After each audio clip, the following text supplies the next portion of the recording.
Suffering's part of the human condition, and specifically for myself and generations to come, my generation as a whole, I think that suffering manifests itself most evidently as feelings of confusion, disconnect with identity and sense of self, and ultimately a lack of purpose and a lack of self-control altogether. Let me kind of explain that.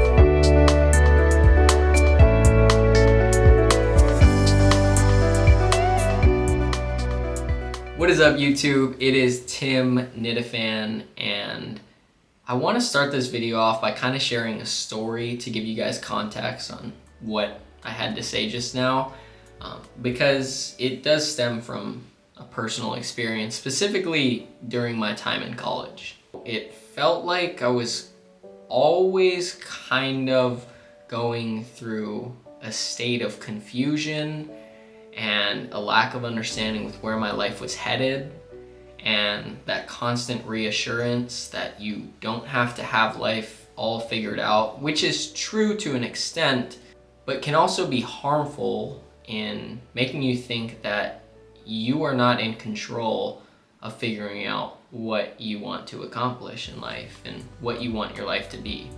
When I think of college, I think there were some glimpses that were amazing of, amazing experience, really deep, strong bonds that were formed, amazing experiences that I would not trade for the world, yet at the same time, they weren't filling. They didn't leave me waking up the next day with a sense of excitement and an understanding of how to continue to live out my life. I didn't feel like I was fulfilled, and I oftentimes, whenever I was alone, just felt so confused. This confusion led me to change my majors multiple times. It made me feel like any subject that made me feel somewhat alive was the subject that I needed to pursue to actually not hate my life and my career for the rest of my life. And it led me to have conversations with people where I was constantly expressing feeling a lack of meaning and purpose. And every time I asked that question to myself or to someone else, not knowing the answer to that just made me want to pursue more pleasurable experiences. 3, 2, 1.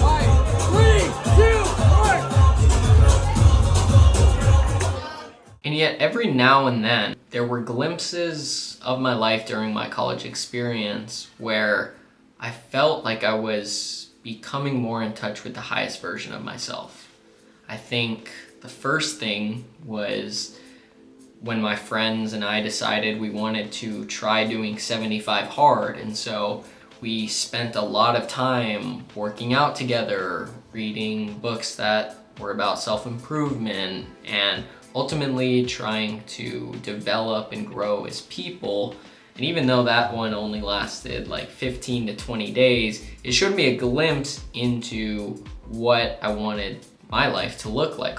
A constant feeling of wanting to strive to reach a higher version of myself. And then once again, when my brother moved to New Mexico for a bit, and I was working out every day, I was waking up early, going to sleep, I felt very disciplined, I felt very in control of my life, felt like I could truly accomplish anything that I set my mind to. And it was during that time I even started my first business, tutoring, which didn't last long. As soon as my brother moved away, I kind of fell back into that rut. But it was glimpses of these times in my life where I felt like, wow, I feel like I truly am becoming more in touch with the highest version of myself. I feel like I have an understanding of what my life is going to look like in the long term. I feel like I'm getting closer to the good life. It was those glimpses that really led me to question why most of my life I felt like I was just going through a rut, and why I was always extremely susceptible to falling back into that place of confusion and lack of purpose and lack of identity altogether.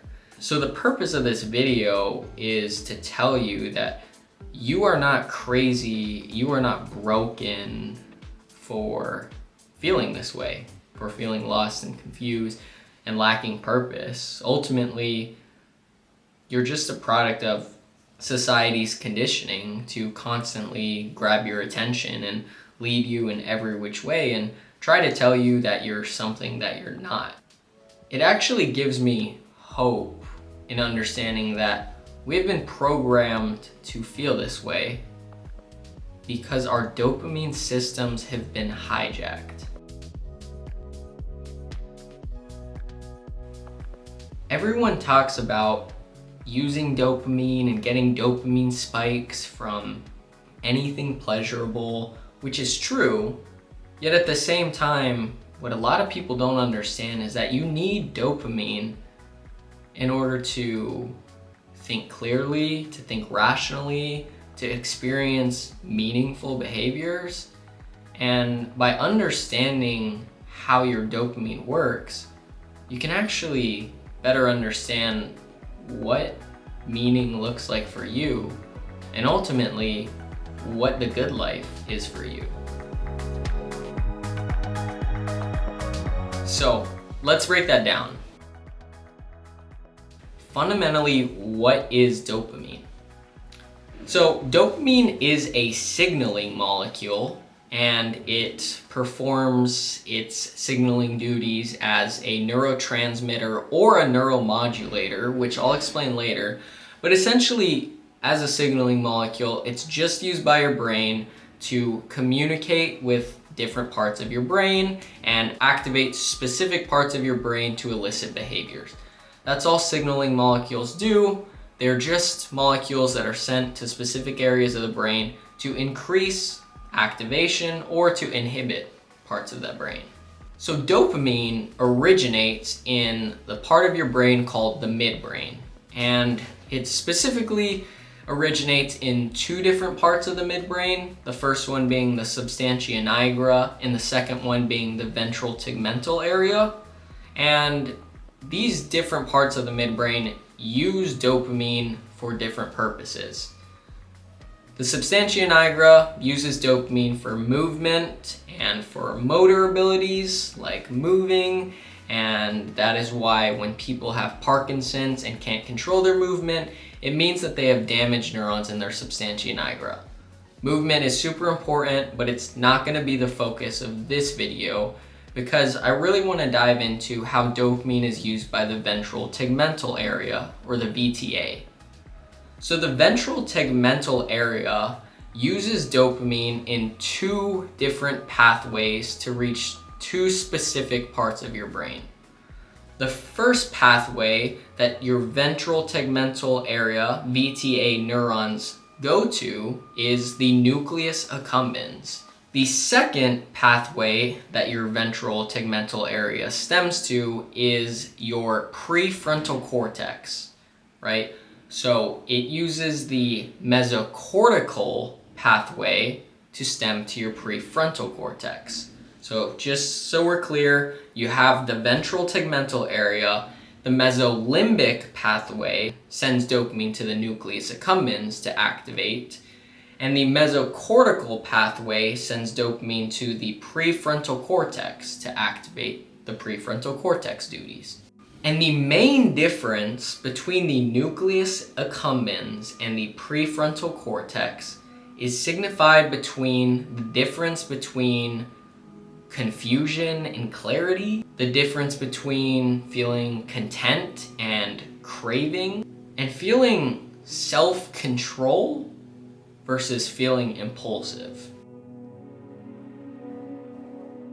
This is where we get into the nitty-gritty. Understanding the nitty-gritty, for me personally, helps me give me a better understanding of what is happening in my brain when I feel specific emotions and when I gravitate towards specific behaviors, like addictive behaviors versus motivated behaviors. And this is where we really get into that. So let's talk about the nucleus accumbens first. The nucleus accumbens uses dopamine for reward prediction and unexpected reward. When you experience an unexpected reward, like a song comes on that you didn't expect to play and it hits different, or you're predicting a reward like craving a specific fast food, this is when you experience a spike of dopamine that is going to your nucleus accumbens. Dopamine spikes describe a specific firing pattern in your brain. So when you experience a dopamine spike from a unexpected reward, your dopamine neurons are phasically firing dopamine as a neurotransmitter. To understand what that means, you first have to understand what is phasic dopamine firing, and as we're getting back to it, what a neurotransmitter is versus a neuromodulator. So there's two ways that your brain fires dopamine. It fires phasically, which means it basically fires super fast. It uses its dopamine. It means that your dopamine neurons are firing at around 20 to 30 hertz. And hertz represent how many action potentials per second, how many messages, how many times your dopamine neurons are firing dopamine per second. When they're firing dopamine extremely fast, the behavior is described as phasic firing. Now, the difference between a neurotransmitter and a neuromodulator is that when dopamine acts as a neuromodulator, it basically means dopamine is not sent to a specific location, rather it spreads throughout specific targeted parts of the brain to influence the behavior of that area altogether. It's a more subtle, calm expansion of, or spreading of the neurotransmitter, so you don't feel the effects as extremely, but you feel them more prolonged. But when dopamine is sent as a neurotransmitter, it means that the dopamine is sent specifically to the nucleus accumbens all at once, which means when it's sent phasically as a neurotransmitter, that means there's a ton of dopamine being sent by your dopamine neurons specifically to the nucleus accumbens all at once, completely filling the nucleus accumbens with a crap ton of dopamine. That is what you're experiencing during a dopamine spike. Now, how does this influence the nucleus accumbens to make us feel more or less rational? To break this down, we have to understand what the nucleus accumbens is composed to and how it works. The nucleus accumbens is made of two types of neurons. It is made of D1 mini-spinal neurons and D2 mini-spinal neurons. We'll just call them D1 and D2 neurons. And the reason they're called this is because D1 neurons have D1 receptors on the neurons, and D2 neurons have D2 receptors. And these receptors have different behaviors, and they're ultimately part of two pathways. The D1 and D2 neurons represent the go pathway and the no-go pathway in your brain. So the go pathway is represented by D1 neurons, and when D1 neurons are in control of your nucleus accumbens, go mode is activated. When D2 neurons are activated in your brain, no-go mode is activated, which means you have more self-control. What happens when we experience an unexpected reward, or we experience even just the prediction of an unexpected reward, the thought of opening up TikTok, the thought of getting the food that you've been craving, the thought of getting a sweet treat, what happens is that your dopamine spikes and a ton of dopamine is released to your nucleus accumbens, and this changes the behavior. So when we're acting at a complete baseline, our D2 neurons are in control of our nucleus accumbens. The D2 neurons, self-control, they inhibit impulsive behavior.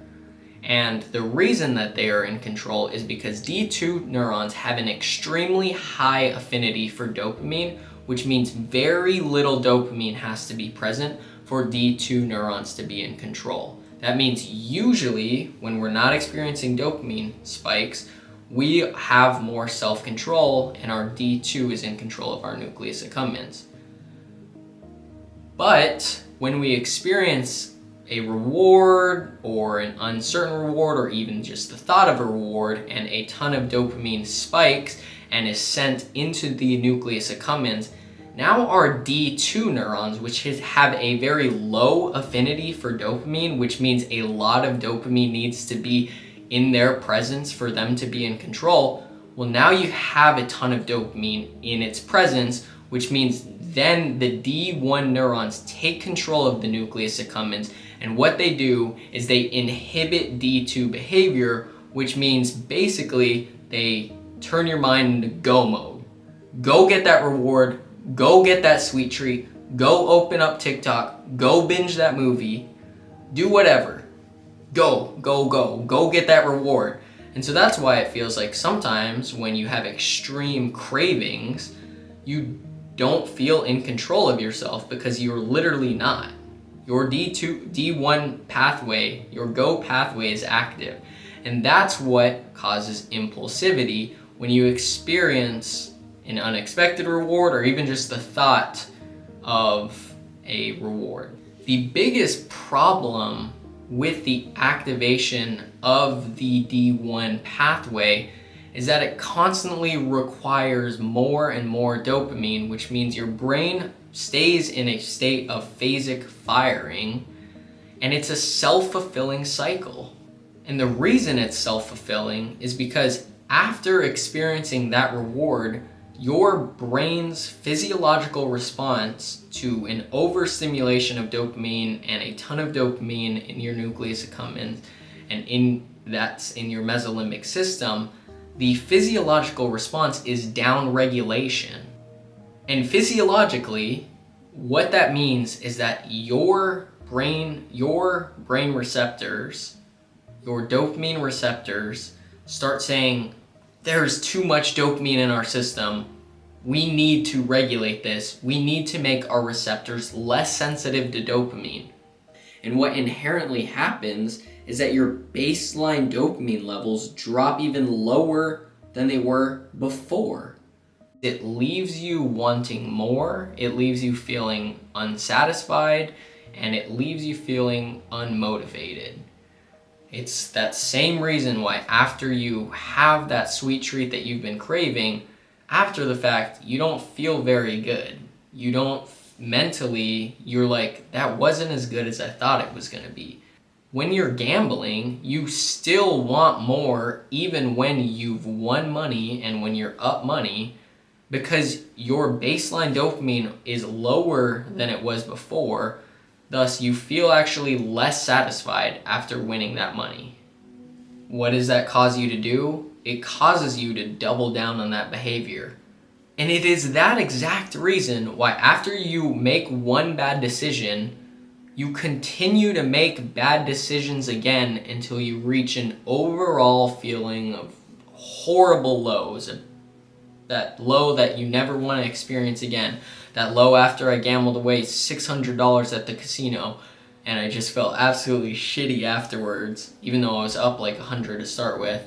It's that exact feeling. It's that feeling of, holy shit, like I thought I was only going to watch one episode of Stranger Things, but it's 4 a.m. and I just finished the entire series.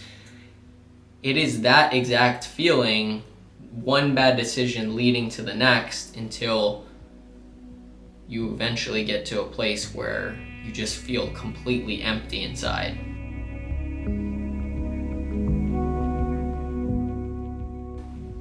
But as crazy as it sounds, that's actually good news, because it means that you're not broken and you're not crazy.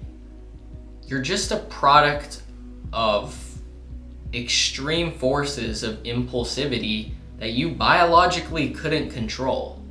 But it helps me to understand that I'm not crazy as I think I am, and as crazy as I beat myself up for. Just means I am biologically more susceptible to specific behaviors, and understanding that allows me to be a lot more hyper aware of the decisions I'm making and the rabbit holes that it can lead me down. It's also through that I can understand that I don't have to use dopamine to self-sabotage, and I've actually learned that I can use dopamine to find meaning and extreme mental clarity and really understand my purpose in life through dopamine. How, you may be asking? Well, let's talk about how our brain uses dopamine in the absence of overstimulation. So, just to recap, we live in times of constant overstimulation. And when you're overstimulated, your dopamine neurons send dopamine through the mesolimbic pathway to your nucleus accumbens and essentially cause you to act very impulsively and emotionally. It sends dopamine as a neurotransmitter. Your dopamine neurons fire in a phasic pattern, releasing as much dopamine as possible. You get to a climax, you feel absolutely amazing, and then after the fact, you start feeling down, worse than you did before. Additionally, what happens when all of this dopamine and all of the activity in your brain is being sent through the mesolimbic pathway, your brain preserves energy, and so it inhibits the behavior of the mesocortical pathway. Your brain isn't sending any dopamine to your prefrontal cortex, and so not only are your D2 neurons fully suppressed and you lose self-control, but your prefrontal cortex is also not active either, and you feel extremely impulsive. Another reason you lose touch with that rational version of yourself. In the absence of overstimulation, the complete opposite happens. Downregulation happens, your dopamine starts getting wiped out of the system, you start feeling that low, and as long as you don't continue to overstimulate yourself, you actually begin returning dopamine activity to the prefrontal cortex. Your D2 receptors start to take back control, and you start feeling a little more rational. It's not all at once. You don't just feel more rational instantly, the same way that you can feel extremely pleasurable instantly, and there's a reason for that. It's because the dopamine behavior that prompts rationality doesn't fire dopamine in a phasic pattern. There's actually a different name for the behavior of your neurons when they fire dopamine in a slower, more controlled, more sustainable pattern, and that is called tonic firing. When your brain is firing dopamine in a tonic firing pattern, it means that it's firing between 1 to 8 hertz, which means 1 to 8 action potentials per second, way less than your phasic firing pattern, 20 to 30 action potentials per second. Tonic firing is a lot slower, and instead of firing dopamine as a neurotransmitter, it starts firing dopamine as a neuromodulator. And what a neuromodulator, the way that neuromodulators behave when dopamine acts as a neuromodulator, is that dopamine is not sent to one specific neuron to stimulate one specific neuron. Instead, dopamine is released throughout the axon terminal to diffuse to many different neurons and stimulate many different neurons in a more slow, more sustainable, and long-term effect pattern. So not only are you firing dopamine in a slower pattern, your brain is slowing down, you're also sending dopamine in a way that triggers the prefrontal cortex and spreads all throughout the prefrontal cortex, and your brain is not oversaturated with dopamine, rather your baseline dopamine levels increase. And by increasing your baseline dopamine levels, you increase the activity of your prefrontal cortex. Not only do you feel way less impulsive and way more in control of yourself, you also feel more rational.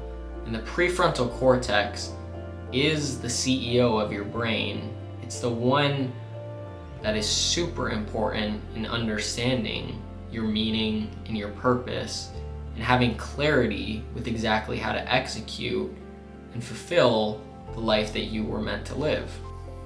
The prefrontal cortex deals with memory, and by increasing your memory, you increase your ability to retain information and recall information. You're able to speak more articulately. You're able to be more clear. Clarity is not a result of any specific molecule. Rather, clarity is the absence of noise. There's no more distractions, and you have a very, very clear understanding with how to execute and attain anything you want. When your prefrontal cortex becomes more active, you start to actually understand reality better and have a better understanding of how the decisions you make actually affect who you are becoming, and how making specific decisions can actually lead you to the life that you want to live altogether. It is through your prefrontal cortex that you're able to visualize and plan long-term goals. You're able to visualize what your life looks like in specific scenarios. And for me, I was able to visualize that my life would not have as much meaning if I was working in a research lab. And so that destiny that I was trying to fulfill with my degree no longer made sense. There's many decisions throughout my college career where I decided that path is not the path that I want to pursue. And it was the prefrontal cortex that was working during those times to give me that clarity. The prefrontal cortex is the root of your rationale. And your rationale is the scope in which every decision you make flows through. So it is only through learning to exist without stimulation that you can discover what life you're capable of living. But ultimately, I say all of this just to reiterate that you're not broken and you're not crazy for feeling out of touch with reality and who you really want to become. You're just distracted and overstimulated and a product of the forces of life that are working against us to actually reach that higher version of yourself. If your behavior and your decisions are conditioning you to constantly feel ashamed of yourself and empty and powerless, then the solution is restoring those biological systems that support clear thinking and purpose. How? The answer is reduce your stimulation. And practically, I would say the most effective way would be dopamine detox. Whether it's 12 hours or a full day or a few days or a week or however long, silence your brain, learn how to be bored. It's a skill that you have to learn, and you will see how much more enjoyable life becomes. How much more grateful you feel for normal day-to-day activities and normal day-to-day interactions. You won't need to muster up motivation to behave in a way that aligns with your higher self. It will literally feel natural, and it'll actually be fulfilling, and time will go by way quicker. You will be doing things that are much more enjoyable, and you'll ultimately just have a higher quality of life and a better understanding with where you want your life to go. Better understanding of what the good life looks like for you.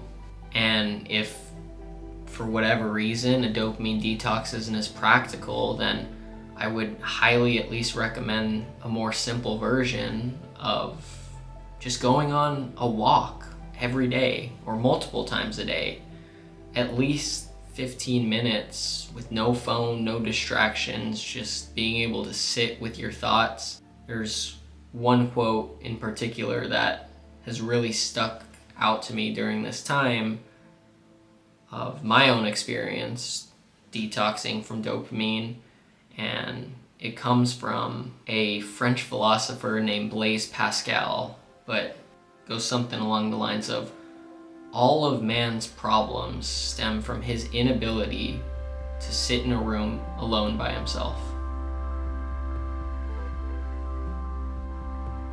There's a lot that you can accomplish by learning how to be bored, how to be quiet, how to just learn how to sit with yourself, and ultimately your threshold and ability to accomplish anything gets a lot easier. Those big mountains that you thought could never be moved become a lot more easy. When you stop drowning in overstimulation, you truly connect with the person that you were meant to be. You learn to love yourself a lot more, have a lot more grace on yourself, and you have a lot more satisfaction doing it.